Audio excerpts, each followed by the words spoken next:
बिस्मिल्लाहिर्रहमानिर्रहीम। आज की हमारी जो वीडियो है वो रिलेटेड है पॉवर्टी से।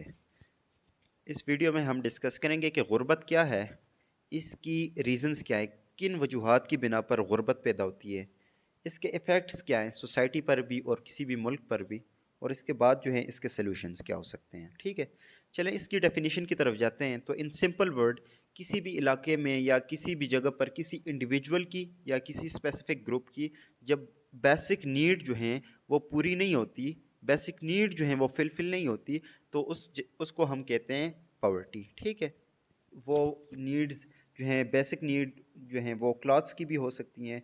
बेसिक नीड जितनी भी हैं, clothes, foods, health, shelter, shelter में हर वो चीज़ आ जाती है जो आपको गर्मी सर्दी से बचा सके, तो हम उसको शेल्टर कहेंगे। ठीक है, तो अच्छा, एक बात ये है कि एक होती है बेसिक नीड जिसको हम प्राइमरी नीड भी कहते हैं, और एक होती है सेकेंडरी नीड। ठीक है, यानी प्राइमरी और बेसिक सेम चीज़ है।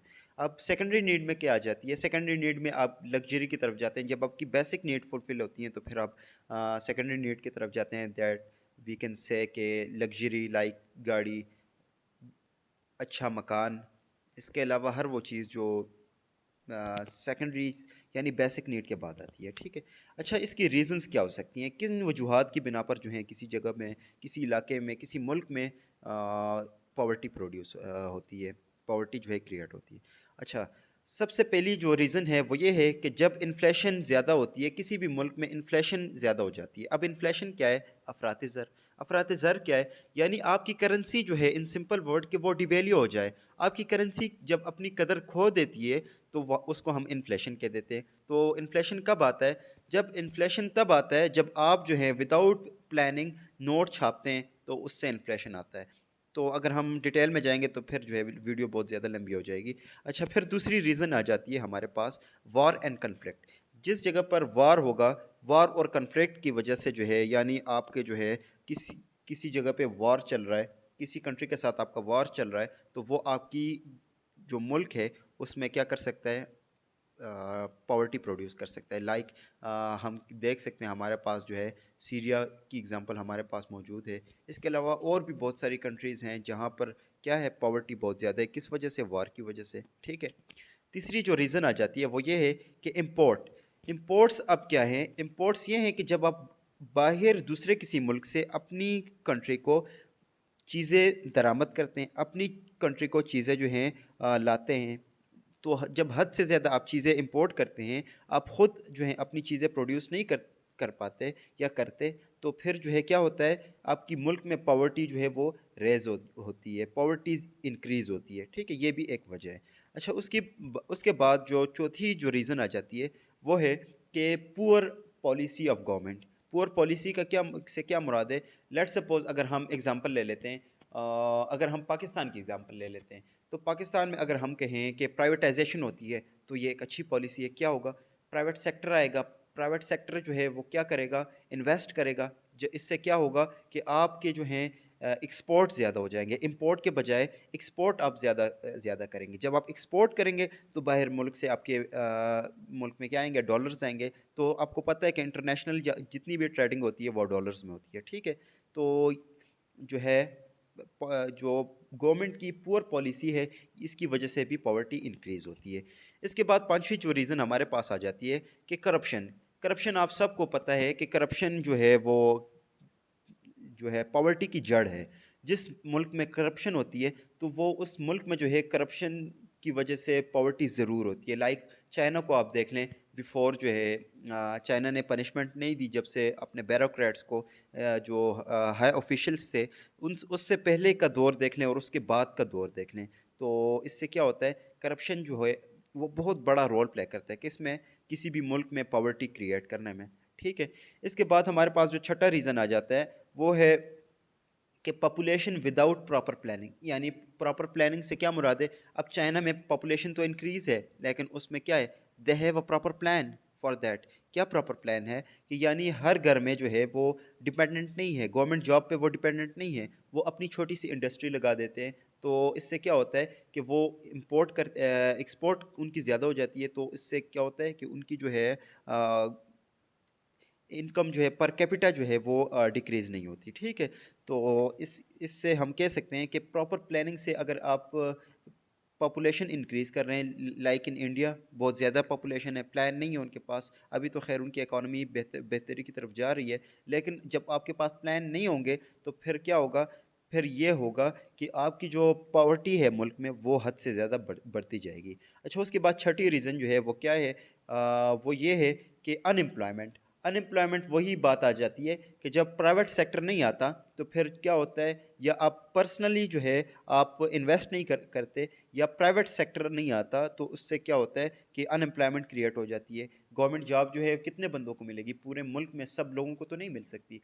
फिर प्राइवेट सेक्टर आता है, वो इन्वेस्ट करता है, तो इससे क्या होता है कि मुल्क में जो है पॉवर्टी कम होती है। तो ये कुछ रीजंस थे जिसकी बिना पर जो है पॉवर्टी किसी भी मुल्क में क्रिएट होती है।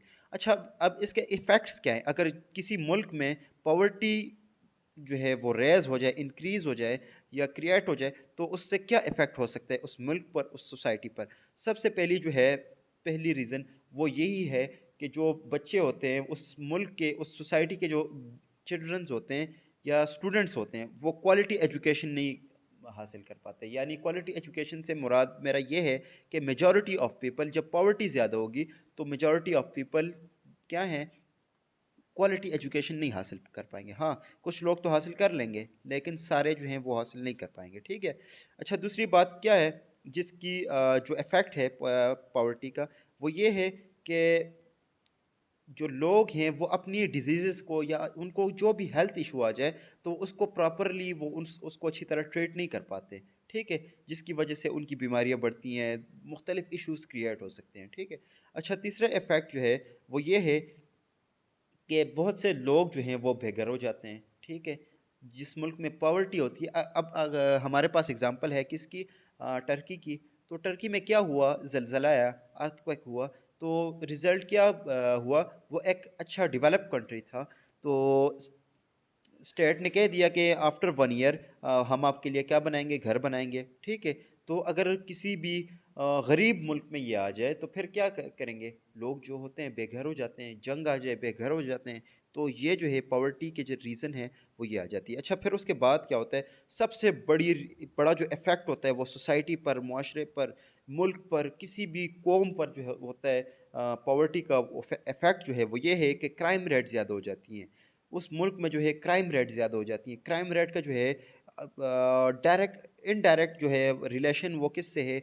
आपके मुल्क से जो है फॉरेन इन्वेस्टर भी नहीं आएंगे, आपके मुल्क में जो है बाहर से जो है टूरिस्ट्स भी नहीं आएंगे, बाहर से इन्वेस्टमेंट नहीं आएगी। तो आपका जो है इससे बहुत नेगेटिवली इम्प्रेशन सोसाइटी पर भी पैदा होता है और मुल्क पर भी पैदा होता है। अच्छा, इसकी सोल्यूशन क्या है? सोल्यूशन तो सबसे पहली सोल्यूशन जो है वो ये है कि क्वालिटी एजुकेशन दें। हम अपने मुल्क में क्या करें?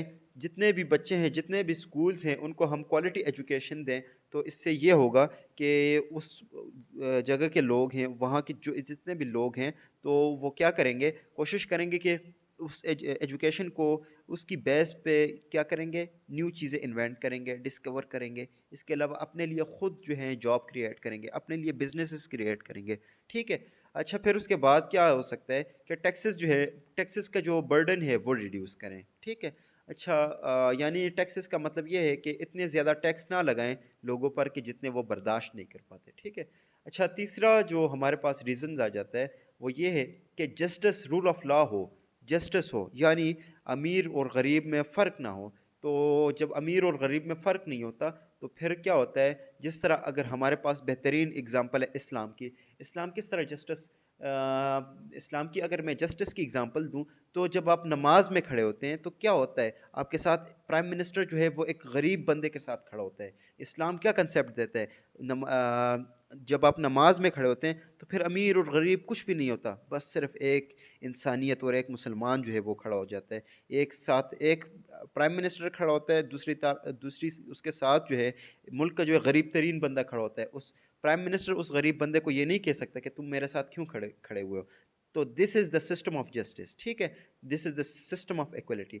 अच्छा, एरिस्टोटल जो है पॉवर्टी के बारे में ये कहते हैं, poverty is the parent of revolution and crimes. यानी जो है पॉवर्टी से क्या होता है, रिवोल्यूशन भी पैदा हो सकता है। ठीक है, जैसे हम देख लें फ्रेंच रेवोल्यूशन की हमारे पास एग्जांपल है। ठीक है, और क्राइम्स तो ऑलरेडी हमने डिस्कस कर लिए कि क्राइम्स इससे क्रिएट होते हैं।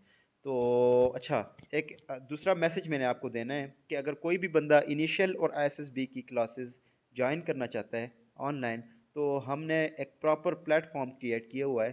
तो अगर आप ज्वाइन करना चाहते हैं तो जो स्क्रीन पर नंबर है उस पर आप हमारे साथ कांटेक्ट कर सकते हैं। थैंक यू जी। अल्लाह हाफिज़, मिलते हैं दूसरी वीडियो में।